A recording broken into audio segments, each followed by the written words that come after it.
How did we get so lawless? Well, I think politicians have a lot to answer for, especially people like Theresa May, who did a lot more than just run through a cornfield. Back in the early 2000s, when she was Home Secretary, policing kind of changed and she depleted the police in huge numbers, despite the fact she was aware, as Home Secretary, that we had a growing population. You see, what used to happen, there was a tradition within the police that a lot of ex-squaddies and soldiers would naturally gravitate towards the police. They were used to high discipline, they were used to the hierarchy, and they made excellent bobbies on the beat.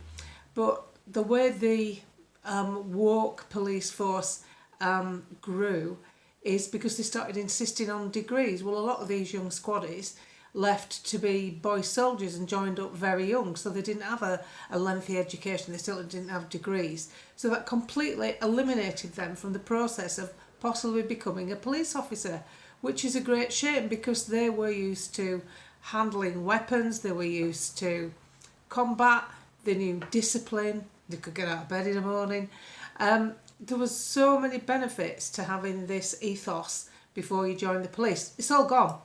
It's all gone because under the woke umbrella and people like Theresa May and various shills and charlatans that have been in charge of our politics, we've ended up with rainbow coloured panda cars, with policemen who are out of breath, who can't run, who are overweight, too short, and certainly can't handle themselves. I'm not saying they're all like that, I'm saying there's too many like that. And if you consider that we now have 23,000 less police than what we had when the Oldham riots broke out in 2011, you probably understand what a mess the system's in. And we now have policing and the judiciary that doesn't prosecute shoplifting, what they call white-collar crimes that don't really have a victim as such.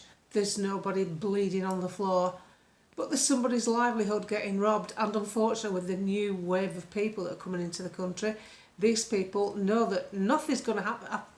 They're not going to get put in jail. You certainly can't fine them because they haven't got any money. They're using our money. So there's no point in fining them. So they go in and they repeatedly shoplift. And it's become part and parcel of their budgeting to survive each week in this country. And it's completely wrong on every level. And I want a government who's going to put that right. I want a government who's going to treat crime as crime, however small it is. And so, unfortunately, the Tories have had 14 years to do this. And when you consider the Immigration Minister, Robert Jenrick, was actually the minister that put more and more migrants in hotels and showed off about it in his various tweets in, well, I think it was about 2023. You can see how the whole thing comes together and creates a bloody mess, which is what we're in today.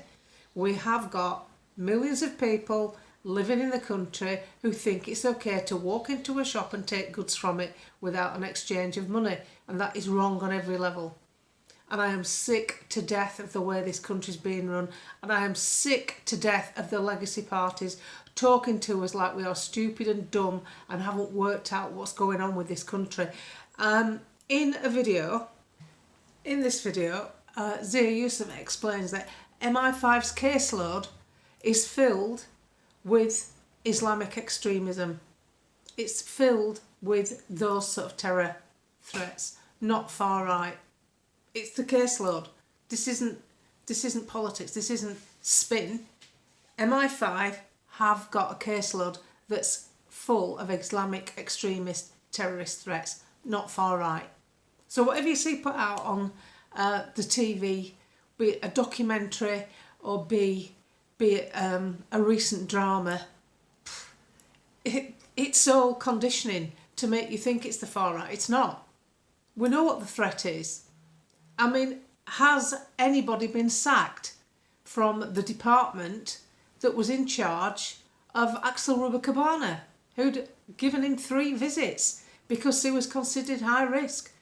Has anyone's head rolled for not doing something about him sooner?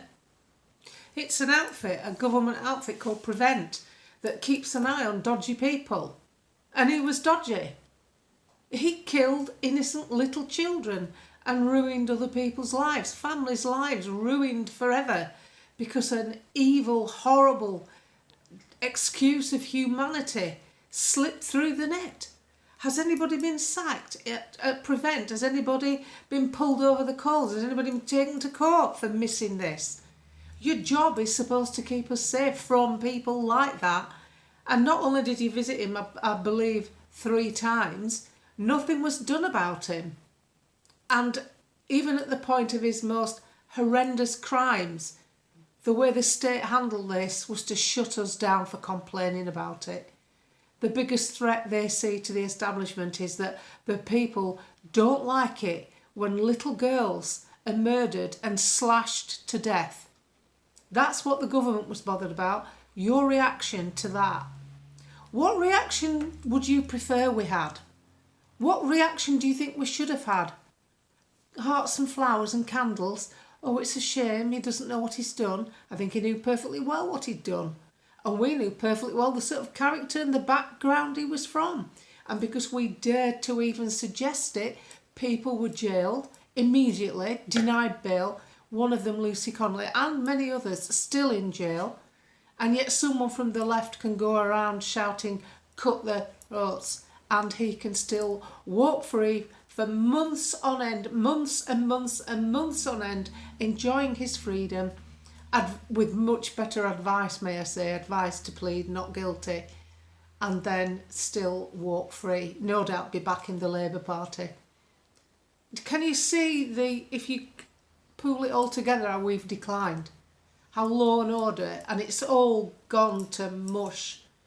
This great country that used to have bobbies that were respected, that when you were a child you could run to if something had happened, you can't even find one. I'm so sickened by what's gone on in this country. I can't do very much. I'm just an older woman who's got a platform with social media, and I try to use it for what I believe is to try and make the country a bit better, to try and at least turn it round. I don't think it is lost yet. I think it will be if people don't take more notice. But I think at this stage we have a chance of clawing it back. And I just listened to a reform counsellor who used to be a policeman, and then he went and trained to be a lawyer, and then he went to be a Crown prosecutor. So he's seen it from all angles, and he actually said that in this day and age, in the police service, not only have we lost the nucleus of people we could draw down on in the army, because they were naturals at going into the police force, we miss out on them because they insist on degrees.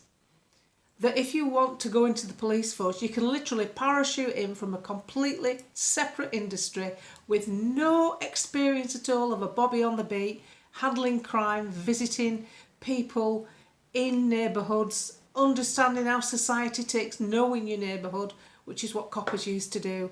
You can just come straight in at superintendent level. How about that? That's how your police force is run. And still they're depleting the numbers. And still they're decreasing the numbers. Everybody's got everybody else's back, but nobody's got the public. So I do what I can to try and make a difference. And anything I support, call it bias if you want, I support what I think will work for me, for mine, for what I've built up. That's why I do it. That's why I put my support in certain areas. And you all know where it is at the moment. I won't say the magic word because I'll get accused of being always on about them, but there's a reason why the public and there's a reason why the media are talking about one particular party all the time. And that's because they know damn well the Tories have nothing to offer. Jenrick, Suella and Pretty were all putting migrants up in hotels. So how come they're fighting so hard now? You should have fought to take us out the ECHR. Then half of these wrongdoers, these people who do physical attacks on women, they wouldn't be in the country if you'd handled your tenure when you had the power base better. They wouldn't be here.